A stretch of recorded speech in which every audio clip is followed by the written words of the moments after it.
With profound humble gratitude and love to all venerated enlightened masters, we bow to the Almighty in soulful gratefulness for gifting us with their holy blessed presence. May all beings be awakened by their divine grace. Part 2 of 4.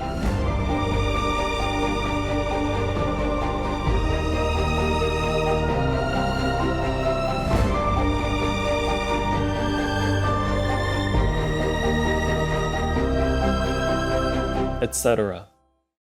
Our programs offer many languages. Please visit suprememastertv.com/schedule. Nos programas offrent plusieurs langues. Veuillez visiter suprememastertv.com/schedule. Nuestros programas ofrecen varios idiomas. Visiten suprememastertv.com/schedule. Nossos programas oferecem vários idiomas. Acesse suprememastertv.com/schedule.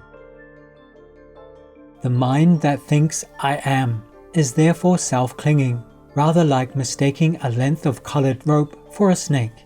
We simply project the idea of a self onto the aggregates, while the self in fact has no real existence. Please continue watching for more precious teachings from Mipham Rinpoche, vegetarian.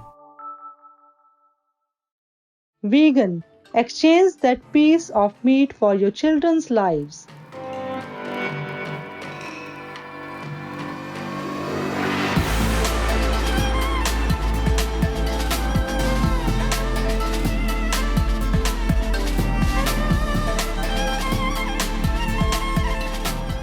Сайн байцгаана уу эрхэм найзуудаа means greetings dear friends in Mongolian, one of the official languages of Inner Mongolia Autonomous Region of China.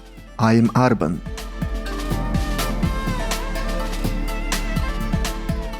The spiritual people of Inner Mongolia support your efforts in learning the noble teachings of the ancient masters. May Buddha awaken all people to the importance of acting benevolently, especially the refraining of eating animal people for the upliftment of our planet.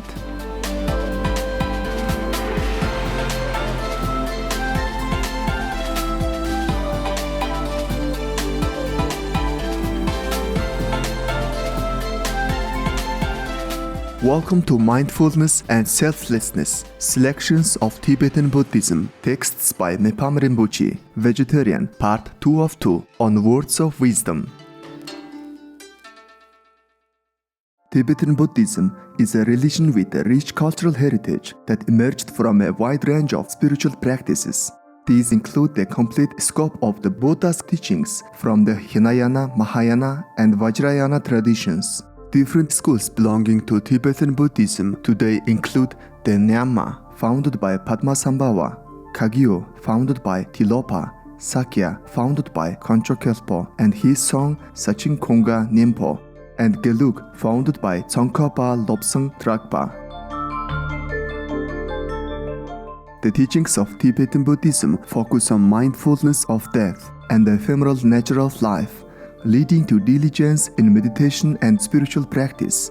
Mandalas, prayer flags, and tanka paintings are visual reminders for practitioners on the path. Born in the region of Derge in eastern Tibet in 1846, Mipham Rinpoche was identified as an extraordinary child. At the early age of 6, he was already memorizing texts, and by the age of 10, he started composing numerous writings. He became an ordinary monk of the Ogmi Ngogyen mind-rolling lineage when he was 12. It is said that he fully mastered the extremely difficult mind-rolling system of chanting at the age of 15 or 16, after studying it for only a few days and praying to Manjushri Bodhisattva. Mipham Rinpoche was a prolific writer with 322 of his Dharma works available to us, as well as more than 35 books on topics ranging from medicine, poetry, in particular the Jizar epics, logic, cosmology, astrology, and divination, alchemy, painting, sculpture, and engineering. Let us continue with the text Ascertaining the Two Kinds of Selflessness by the Noble Master. Ascertaining the two kinds of selflessness. The mind that thinks I am, in reference to the five aggregates or skandha of its own psychophysical continuum, is clinging to that I. In other words, the referent object or Zengyul of such clinging is the self of the individual or Pudgalatman or the I. As long as we don't investigate or analyze it, we have a sense that this self exists, whereas, in fact, it has never existed, just as there has never been a snake in a length of colored rope. The five aggregates, which are the basis upon which the self is projected, are themselves multiple and impermanent. We might think that there is a self which endures, in the sense that it came out of the past and will pass into the next phase, and that this self is somehow unitary. Yet such ideas are simply projections made on the basis of the gathering of the aggregates, and they have no foundation in reality. The subject, which is the mind that thinks I am, is therefore self-clinging, and its referent object is what we call the self. Rather like mistaking a length of colored rope for a snake, we simply project the idea of a self onto the aggregates, while the self in fact has no real existence. Understanding this is the view of selflessness. All conditioned and unconditioned things other than the I or the self are phenomena or dharma. As long as we don't subject our naive assumptions to investigation, we believe that these phenomena exist. Yet if we do examine them using logical reasoning, such as the argument of neither one nor many, we come to understand that no entity, whether coarse or subtle, can be said to be real, and that understanding of how things lack any basis or origin is what we call the realization of the selflessness or identitylessness of phenomena or dharma nairatmya. The self of the individual and the self or identity of phenomena are therefore objects of negation, naturally truly existent individuals and phenomena such as vases. Although we perceive these two kinds of self as a result of our mental delusion, when we analyze them, we find that they lack even the slightest hint of reality. And this absence is the selflessness of the individual and of phenomena. The mind that understands the absence of self in this way is said to realize selflessness. There are thus two forms of perceived self, and correspondingly two types of subject or self-clinging. In order to eradicate both forms of self-clinging, it is necessary to arrive at certainty through logical reasoning by considering how those two types of objects or types of self lack true existence, and thereby generating realization of selflessness within the mind as the subject perceiving twofold selflessness. In short, clinging to an I is the source of all mental afflictions or klesa, which are the root of samsara, the cycle of birth, death, and rebirth. Its antidote is the realization of individual selflessness, which is like the root of the path to liberation, and the full view of emptiness, through which we understand how all phenomena lack true existence, overcomes cognitive obscurations in their entirety, and is thus the root of the Mahayana path, until we arrive at a deep, stable certainty concerning the great equality, that is the inexpressible Dharma Tato, in which emptiness, independent origination are indivisible. We must continue to refine our view. Mere conceptual understanding based on an unqualified negation or mittak, that is, refuting an object of negation, is the categorizable ultimate Ramgangs Paidandam, which is merely a gateway to true, ultimate reality, not the ultimate nature itself.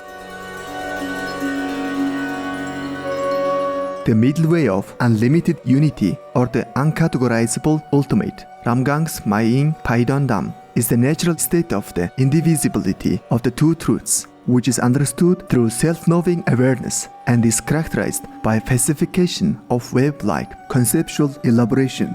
In short, conceptual understanding born of analysis brings genuine certainty and a decisive understanding that all the phenomena of samsara, the cycle of birth, death, and rebirth, and nirvana appear while lacking even so much as an atom's worth of true existence, as is made clear when we subject them to investigation and analysis. Moreover, there is no conflict between the appearance of all these entities and their lack of true existence, just as in the examples of the reflection of the moon in water, a dream or an illusion. Conviction at this stage is equivalent to the certainty regarding illusoriness that is experienced during post-meditation. Although it represents a positive intellectual grasp of Madhyamaka, by itself it does not qualify as seeing the true Dharmatado, the great middle way beyond conceptual elaboration, which must be understood through self-knowing awareness. We must therefore engender a special form of certainty within a space-like freedom from conceptual elaboration that results from directly seeing the actual state of inexpressible unity.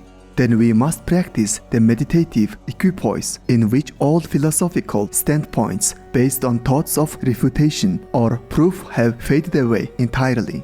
This is said to mark the point at which an analytical view developed through study and reflection is perfected.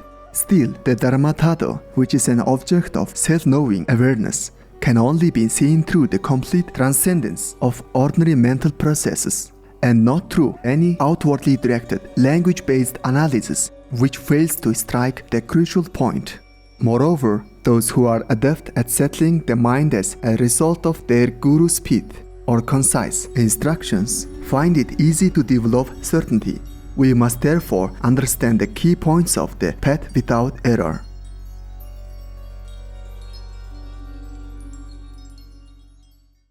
I've hugged old soul pigs with eyes that tell the story of time.